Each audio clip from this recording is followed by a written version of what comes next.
Next, Andrew Delmonte. Andrew assists cooperatives, social enterprises, and other small businesses with planning and management decisions as a business advisor for the Small Business Development Center at SUNY Buffalo State. Andrew is also a founder and cooperative developer at Cooperation Buffalo, a new initiative that mobilizes workers to achieve economic security through cooperative business ownership.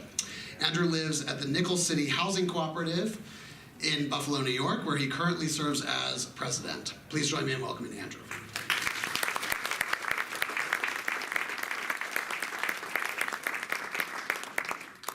Hi, everybody.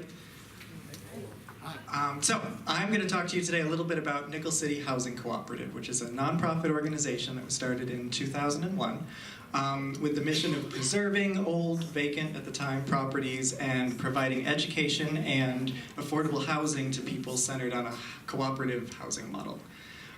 This is our first house that you saw really quickly there. It's called Old Wonder Moth, which is an anagram of Elmwood and North Streets, which is where it's located. It used to be called the Granger Mansion in the late 80s through the 90s. And it was built by Green and Wicks for this guy, Edmund Granger, who was a grocer that came from Ohio, who owned Granger and Company. They did wholesale grocery distribution, and they did it in a cooperative fashion, which we found really nice when we dug up that history. They were a buying cooperative for small grocers, in the same way that Lexington Cooperative is a buying cooperative for individuals. So here's some of the architecturally significant pieces that are still visible on the inside and outside of Old Wonder Moth. You can see the gargoyles on the outside and some of the detail on the inside. And this is our second house that we purchased in 2006. We call it Plankton House. You see the drawing of the early version of it. It was built in 1888, the same as the first house. On the left there, and on the right is the condition that we found it in when we purchased it in 2006.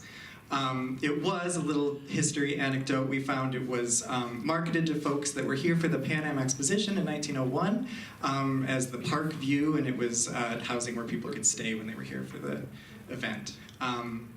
Plankton was, I don't remember what slide's coming next. Let's see. Okay, we, the core members that founded Plankton House, did a lot of the renovation on the interior, including building out 5 more bedrooms upstairs to bring it up to 11 occupancy for the full house. The Old Wonder Moth, the brick mansion on Elmwood and North, has 15.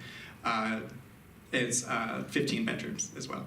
Here's a little couple images of what Plankton House looks like now. You see we're able to restore some of the original clapboard on the front, preserve that nice round bay window, and we replaced the little gold medallion on the porch with the Twin Pines, which is a cooperative housing symbol. You'll see that on co-ops across the country. So a lot of what both of these houses represent for folks is a place to create community and build community with the outside neighborhood. So you'll see on the top left there we've got our music series we call Old Wonder Music that happens at the house at Elmwood and North monthly right now. We do educational workshops for our members that live at the houses and for the broader public.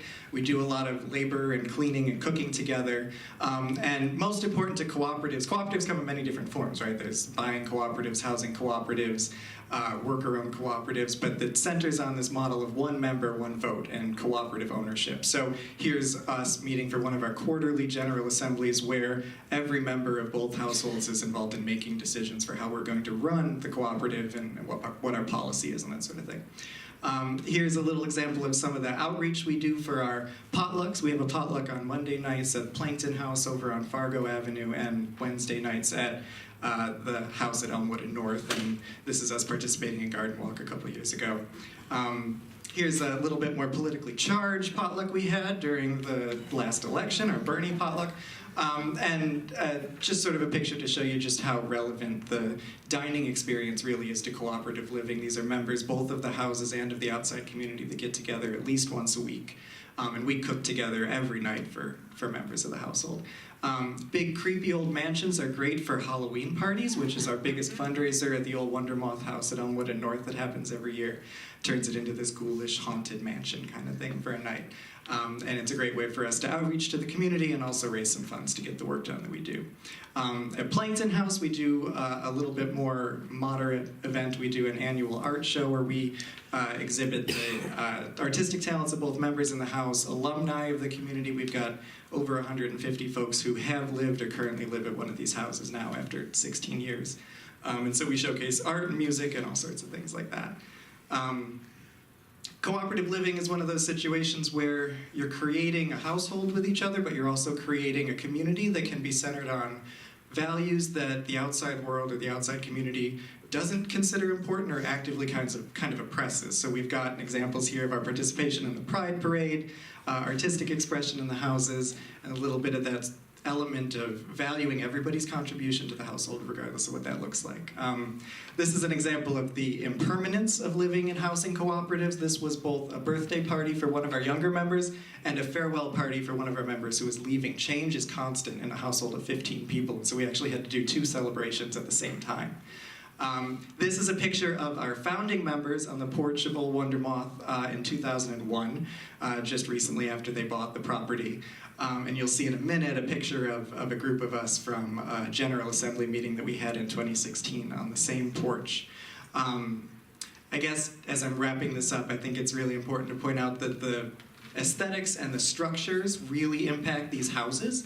This house with 15 people is big, it's expansive, the ceilings are huge, it really encourages loud, outgoing people to thrive in those environments.